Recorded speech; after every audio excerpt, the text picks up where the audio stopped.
Welcome to this Thursday. Sorry, it's a few minutes late. I had to shut my computer down. Somehow I got one of those things that says your computer has been hacked, and I know there are scams. They're not true, but that throws everything off. Anyway, I'm back. I'm here, and today we're going to talk about the five biggest objections when it comes to real estate investing. Now, let me say one thing is I actually was reminded this morning from a quote from Ralph Waldo Emerson. And by the way, I'm reading his books right now myself, and it's a lot of great practical knowledge there. And now a lot of things that, we're reminded that we know within ourselves to be true, but we're reminded. And this quote is about the fact that what you are on the inside, people can see. It transpires from the outside, right? So the thing is, sometimes you can put a certain facade, you can put a certain persona, but people pick up on that, and it's about energy, it's about connection, right? So what Ralph Waldo, and it wasn't much better the way he wrote it, kind of in a poetic way, but basically says that, it transpires on the outside what you are inside, and people can pick up on that.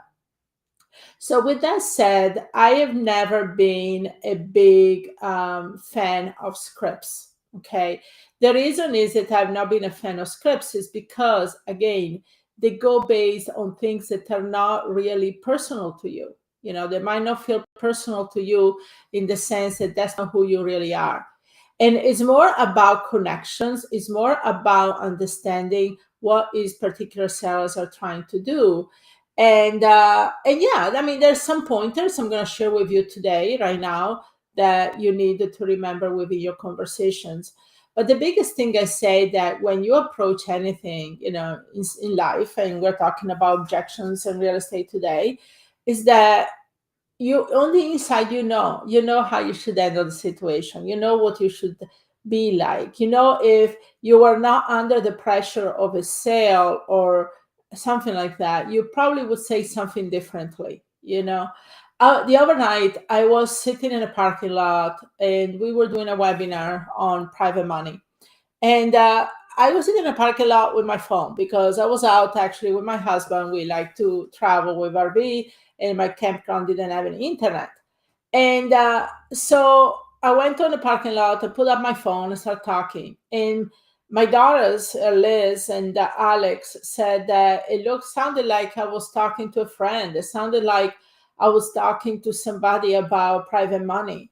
And I got so excited and so into it, I forgot I was on a webinar. Forgot that I had all these 80 some people listening to me. But that's how you have to do. You talk from the heart, talk from because you love and inspire what you're doing. Talk because you want to go out there and help people come out of their situation. Help people to see that you're there to sincerely help them. And if you do that, if you talk from that point, from your heart, people are going to see that. Okay. So I wanted to kind of throw that in there. And the fact is, don't rely too much on scripts. Now, I am going to share some pointers with you, basically as reminders maybe on how to handle some of these common objections that come up within your real estate career. So let me pull up here, so I'm reminded of these as well. Okay. So first of all, they're going to say, my property isn't ready to sell. Okay. So the first thing you want to see in any objection, and that goes for anything in life, in real estate, in any business, you said you also want to acknowledge, always want to acknowledge, I understand, I get it, I agree. So you want to acknowledge, and you want to normalize the objection and the fear. It's one of those things you want to acknowledge, so you're not really contrarian to them. Because if they say my property is ready to sell, you say, okay, but and you go into a contrarian response, people put up a defense, right? So you want to always say, so I understand. And you should do that in any conversations that you have with people, especially if they bring up a point that maybe is working against what you are trying to do. Okay. So that's the thing you want to do. So I understand, and then bring awareness to them, but also get their permission. So you say, okay, I totally understand that, but can I ask you a question? So can we talk about this for a second? And of course, most of them will say, yeah, sure, right? And then you want to really bring them to back to the vision, Um, but you said you do want to sell, correct? And now you want to understand what is their motivation and bring them back to that. So you want to sell. Okay, why did you say you want to sell again? And they will bring it back whatever situation. Okay, and you said, don't you agree that time is money? For example, you can say. So the thing is that most likely your house, depending on the situation, if a house, most of your investors are going to be dealing with houses that need some type of work, right? So most likely whoever's going to buy the house will have to put their own vision into it, will have to put their own, what they want to do with the house, right? And you ask for agreement. You want to always check in with them, right? Do a temperature check on where they are within this conversation. So, okay. So don't you think that the buyer maybe is going to do things anyway differently? So if you give them a property that is nice, and the property is nice enough, maybe clean it up a little bit if they have to. That's all you need to do. We don't have to really go into it to postpone any type of sales, right? And then you might want to bring in an example. Is somebody that in the past, they got the property out there and sold it, and by the time they got it done, they relieved the stress of the situation, and it was so worth it. Because the thing is people always feel the property is not ready to sell. Always. I feel it on my personal houses. I'm the worst person when it comes to sell my own house, because I feel like it's never ready and I'm never going to get enough money for it, because you obviously have an emotional attachment to it, right? So the same thing with the sellers out there. They have a lot of time they have emotional attachment to the property. And you have to recognize that. You have to sympathize with that, but you also have to bring them back to the reason why they want to do this and move forward. Okay. Another objection is this the best price you can give me? Okay, so again, or the best offer you can give me. The thing is, people want to get more money for the property, right? A lot of time I encounter a situation where they have a number in mind, not necessarily because the property is worth that, but because they feel that that's the money they need to clear up whatever situation, debt, or whatever they have. Well, it's not here or there. If your property is not worth that, I'm not going to give you something just to clear your debts. There are other things we can do for that. We can do short sales. We can negotiate with the creditors and so forth. And that's what I say to them. So, but you have to understand the motivation behind it, right? Why are they trying to get that type of money for the property? But the first thing, again, you want to agree, okay, I totally understand. Now, let me ask you, how did you come up with this number? Right? How do you come up with what you want for the property? Or why do you need a certain amount? What do you need the amount for? And now you understand you investigate the real situation, why they want that number. It might not be because I think that's what the property is worth. It might be because that's what they need to clear up their debt, but that's not here or there, right? If the property is not worth that. And so that's and now you want to kind of bring them back to the. I understand you want this amount, but for example, if I don't need them, if the property is not worth that amount, there is other things we can do. We can deal with your creditor, and honestly, at the end of the day, I can still get some money to you. That's what I did a lot with short sales, right? Where I was able to negotiate and still give him money to walk away cash at closing. And that also is tell them, time is money, right? So if we can get this property sold the quickest way possible, wouldn't that be worth to you? And most are going to say, yeah, sure, obviously, right? I can move on and clear from my situation. So then you want to say that to them. Now, as far as if it comes down, if it's a type of person that you're talking to who is very numbers oriented, very analytical about it, you can also say to them, there are things that we do as investors that we can get around to. We don't have to worry about inspection. You don't have to worry about paying commission. You don't have to worry about, me bringing a ton of people through the property. So at the end of the day, we're actually saving you money. So yes, maybe an agent or some can give you more money, but you have to pay commission. You have to open up yourself for inspections and repairs that might need to be done. Or you're gonna have people walking through your house and analyzing everything and open up for building inspections. We don't do any of that, right? We're buying as is. You don't have to pay us anything. So at the end of the day, you're probably gonna make more money going ahead with my offer, right? So now you bring some awareness and education about your offer. It is better. So now another question you might face along the same lines is, I want to wait for a better offer. Okay. So again, you want to agree with them, right? But then also remind them, time changes.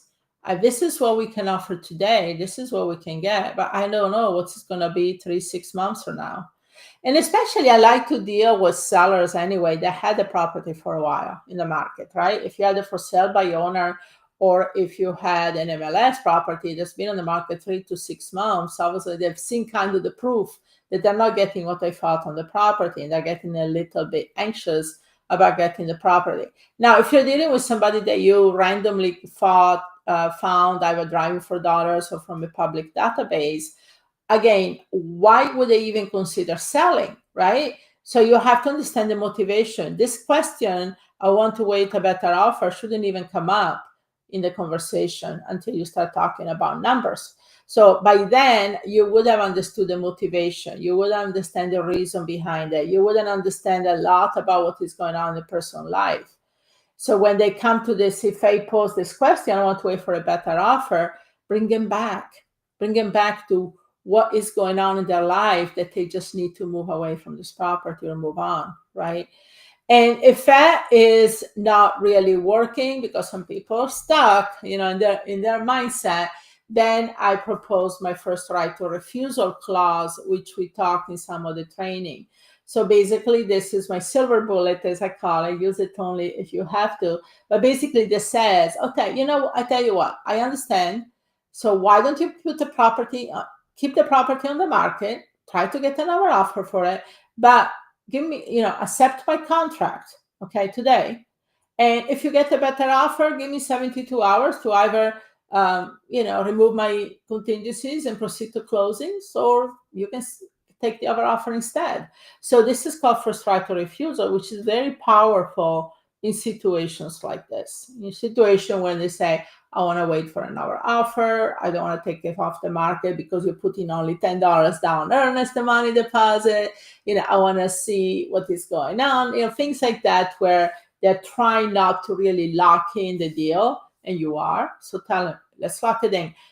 The psychology here is this: most sellers, when they have an offer accepted, they're not going to go out there and trying to get another offer. They're not going to market as actively as they did before, if they did any marketing, okay? Even agents, they're kind of going to relax to the idea that they have the property under contract. They're going to wait to see what you do before they get anxious about it. So it's a great, great contingency. Another objections is the property needs a lot of work, right? Again, this goes back to objection number one we talked about, the property is not ready to sell. The thing is this, right? As an investor, that's the property you want to deal with. As a wholesaler, you want a wholesaler who is going to be your end market, right? It's going to be either a rehabber or it's going to be a landlord. Well, the landlord might want to do BRRRR method. They like to get properties with more equity, right? And the same thing with a rehabber. So probably they need work. That's their market. So, you want to get property that need work.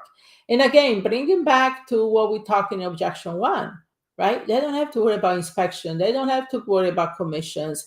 They don't have to worry about, people nitpicking through the house, right? They want this property. And tell them that I'm an investor. Okay, even if you're a wholesaler, never say you're a wholesaler. That's a no, okay? But you say, I'm an investor, and I work with other investors who want these type of properties. So, you don't have to worry about inspection. You don't have to worry about dealing with adjustments, like you would do for property on the MLS, which are going to go through a nitpick process. My investors want this stuff. This is what we thrive on. So what can get you and move quickly at a better deal than if you listed the property? So don't do any work, you know. And just to put things in context, guys, I've sold properties that had asbestos, black mold in it, had sinkholes. I can write a book about the properties I sold out there. Okay, they were like, oh my god, you know, yeah, you had to wear masks to walk into the property. I'm talking like gas masks, you know, not the little COVID ones, because they were so bad. And I had buyers for those properties. I remember this particular property. I did a short sale on it, and it had black mold, it had asbestos, it had trash in it that had been left there for who knows how long, right? And I remember that I was working the short sales, and I got the short sale submitted, and the lender came back with like $20,000-$30,000 higher than what I offered. And I just had to go in the property with a building inspector. I paid somebody like $300-$400, went in the property and said, look, he didn't even want to go in there. He wore a full-fledged mask, okay? And he went in there, and I said to him, take a picture of everything, make a report, and you also picture of you wearing the mask. So he did that, and I got the property actually below what I had offered, because what happened is I offered this much, they came back $20,000-$30,000 higher. I went back, I said, you know what? Actually, after inspection, I'm going to offer this much. So they came back at my second offer price, and I ended up making about $15,000 on that deal. Well, what I'm saying to you is do what you have to do to present a picture, but you can sell those properties too. So, you know, I sold the property, I sold the murder house where somebody had been killed in it. I sold another property where the person had been found dead in the property. Obviously, it was cleaned up, but they had to do environmental cleaning. So you can sell pretty much anything at the right price. Okay. And so tell somebody, I assure you, I work with investors that love this type of properties, and I can definitely get it sold for you as it sits today. Okay. Don't even take the trash out.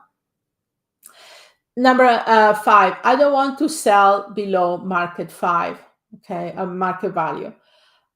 This is a very subjective idea what market value is. Okay, honestly, nobody really knows what market value is on anything. Market value is what you, the buyer, is willing to pay for that property, right? And we see this all the time. I was listening, I don't know if you guys follow Owning Manhattan with Ryan Serrant, and I saw an article. He was listing the most expensive penthouse in the world was $250 million. And he was trying to sell that for a while, and then he dropped the price to 200 mil, and now it just sold for a little below 200 million.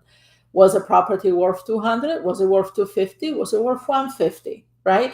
It's very subjective. The price, the value is from the person perspective that buys the property. Or even appraiser, yeah, they go based on what the appraisals of other properties sold in the area, the neighborhood.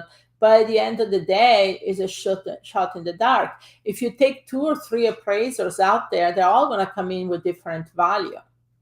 So the seller is always going to feel that the property is worth more than what the actual property is worth. I'm the same one. When I sell my own house, I'm the worst. I never sell my own properties.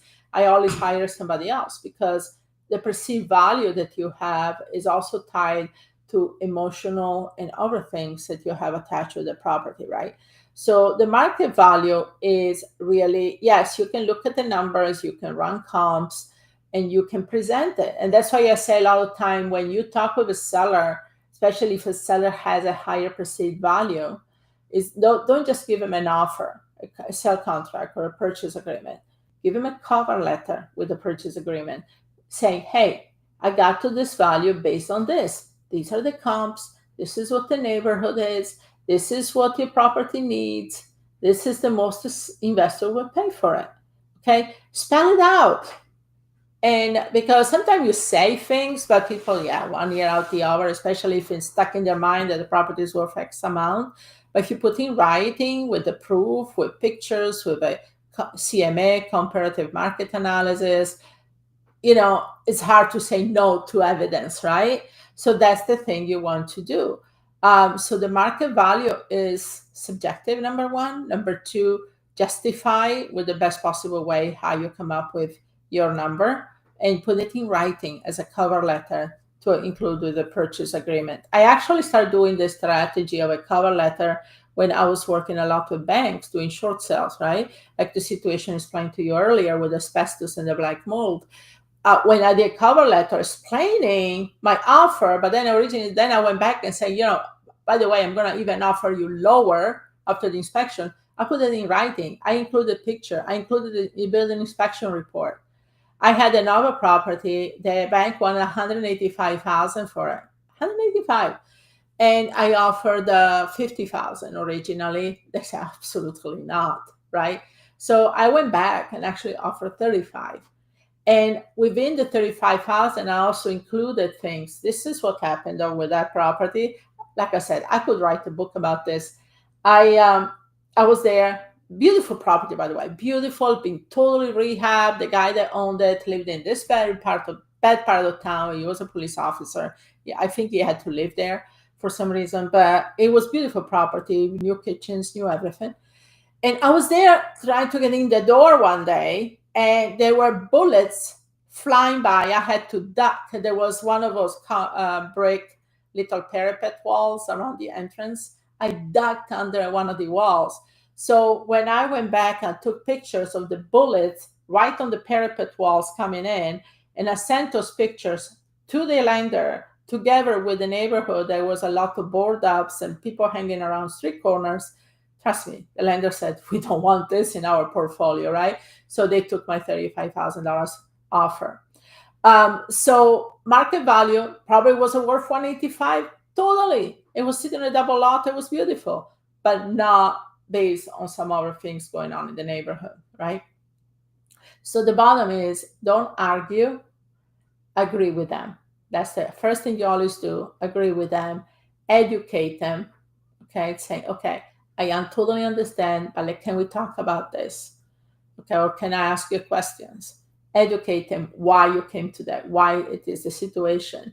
And that's how you're going to bring them back. Honestly, all the objections are a variable of the same thing.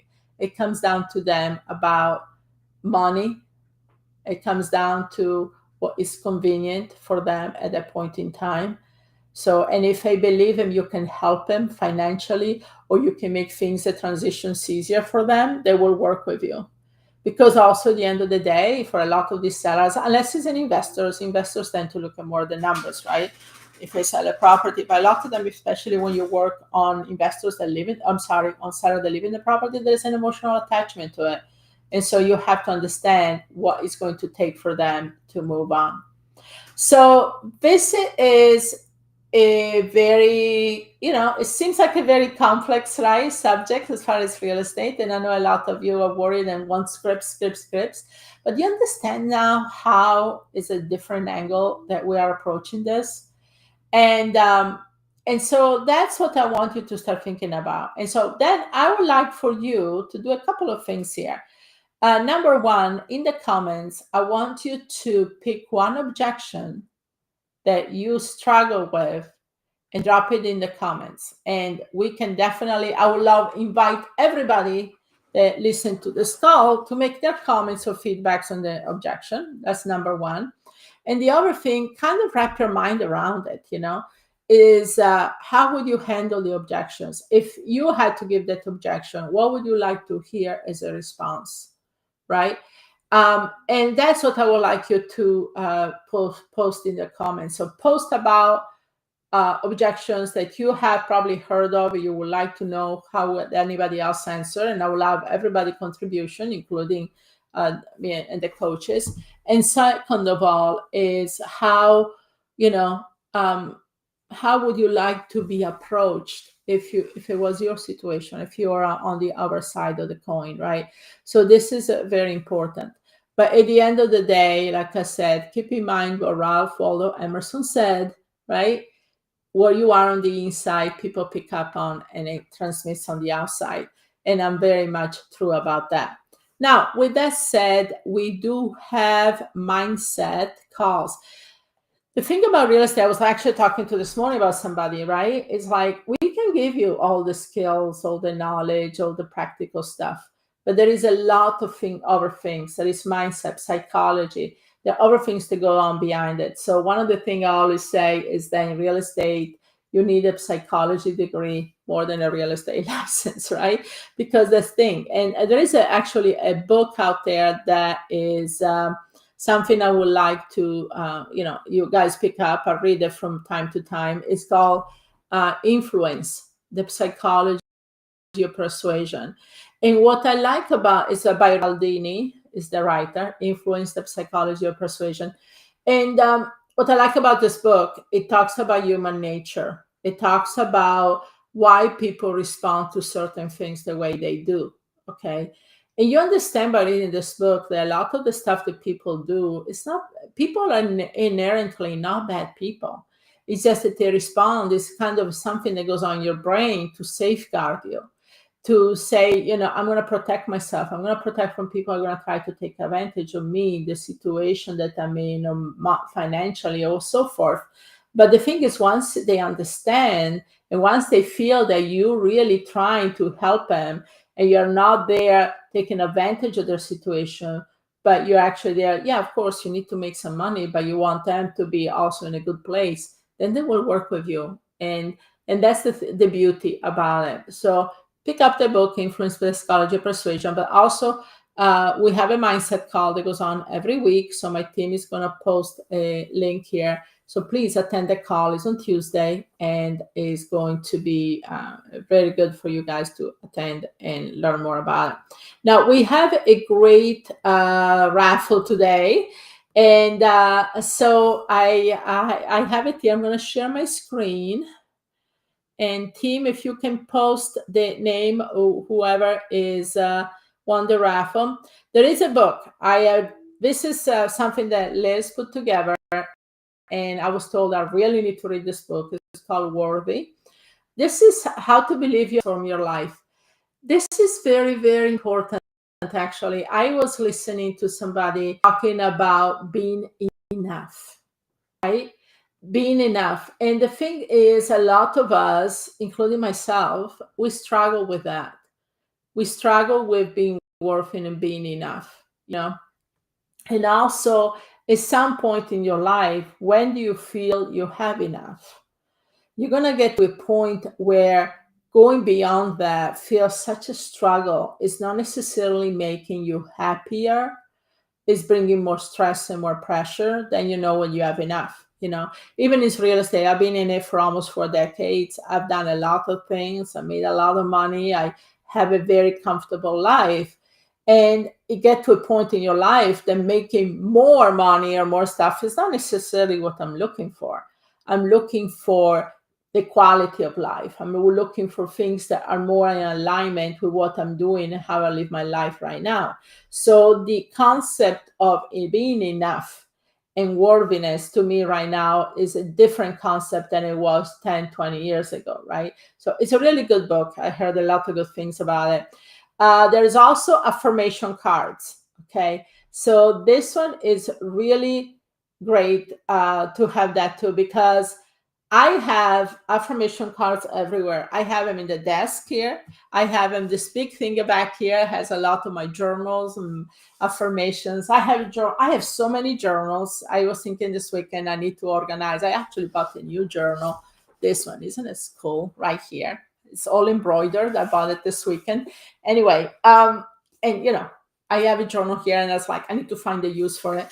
But anyway, so the thing is, having affirmation cards is so great. I do it all day. I pull up something if I feel like, is an inspiration to me right now and I need to pick me up, right? So affirmation cards.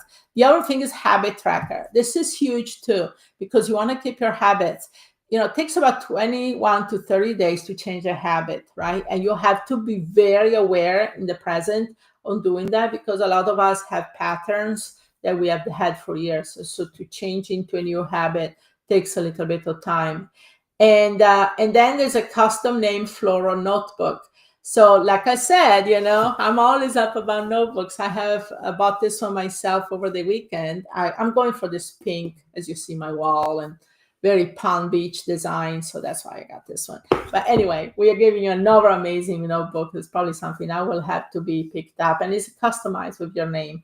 So in order to claim this raffle, you have to email in to questions@realestateinvestingwomen.com, questions@realestateinvestingwomen.com. And I'm going to take the questions here, by the way, you guys in the chat. Also, my team is going to let me know if there's any questions coming in from any of the channels. So let me see who is going to win this week. Stacy Miles. Stacy Miles, are you here? Let me know if you're here. Otherwise, if you watch the replay, you need to email in. So let me see. Let me pull up the chats. Oh, yes, you're here. Great. Okay. So Stacy, you have won the this amazing raffle, which honestly, I think I'm going to buy myself. But yes, Stacy, great. So questions of real estate investing women. And trust me, the book, I've heard so much about it from all kinds of people lately, and love affirmation cards and love the journal. As you see, I bought something similar myself. So I'm very, very glad for you to have claimed that. And yeah, Brandy loved Warren Atomic Habits, right? I love Atomic Habits too. I'm going to read Warren next. I'm reading so many books, and I have books on Audible, guys. And when I walk. And also we have a book. Now, let me talk a second about this book back here, which you can find on Amazon. We haven't even launched it yet. So it's kind of, there is a Kindle version and a hardbook version. And also we're going to go into a launch of it. So this book here took me about a couple of years to write it. And Elizabeth also has some parts in it. You just have to Amazon, put Laura Lamary, or Liz, probably it's under my name, Laura Lamary, if you find it. So this book here is a compilation of interviews that I did over the years with women that have really shaped my life as a real estate investor. I start with the first one, which her name was Vi Dolman. So Vi Dolman was somebody I had over time. I met her in the 80s. She was amazing, real estate broker in Hawaii. She was an investor. She was a developer. She started back in the 50s. And there is so many takeaways from that. So each chapter of the book is about this woman that has, wisdom and power and energy and beyond their years. And one thing that you will notice as you read all these different experiences is not about the money. It's about really helping, empowering. It's about connection. It's about doing something that they had so much passion for, and that's something that you see. So every book has an interview, each chapter, and at the end of it, there is takeaways. And at the end of the book, there is a final chapter, which kind of puts together everything what you can learn from these women that have being trailblazer in my own path into real estate. And some of them are more contemporary, they're more millennials, but they're doing already amazing things. And you can understand what is their thought process. Because one of the things I like to do is read about people's biography and what they have achieved, and learn in their thought process, what did they think? What did they do to act a certain way to get them to be the person that they are? Right? So to understand that thought process behind it is more important than understanding how they got to be who they are financially, because you cannot duplicate that unless you understand their thought process. That's the bottom line. I can teach you how to get rich in real estate. That's one thing. But if you don't have the psychology and the thought and the mindset beyond that, you're not going to succeed. You're not. Okay? You see a lot of people that have the knowledge, they teach other people, but they don't know how to transmit what goes on beyond the curtains in their thought process on how they get there. So very powerful, the book we have too. So I suggest you pick it up. Is on Amazon. And the title of the book is Real Estate Investing Women, Stories of Remarkable Women Who Shattered the Boundaries of real estate investing. So I wrote that title, but forgot about it. Okay, great. So, well, thanks everybody for being here. Now, do we have any questions, anybody? Team, can you post any questions that are coming in throughout where we stream?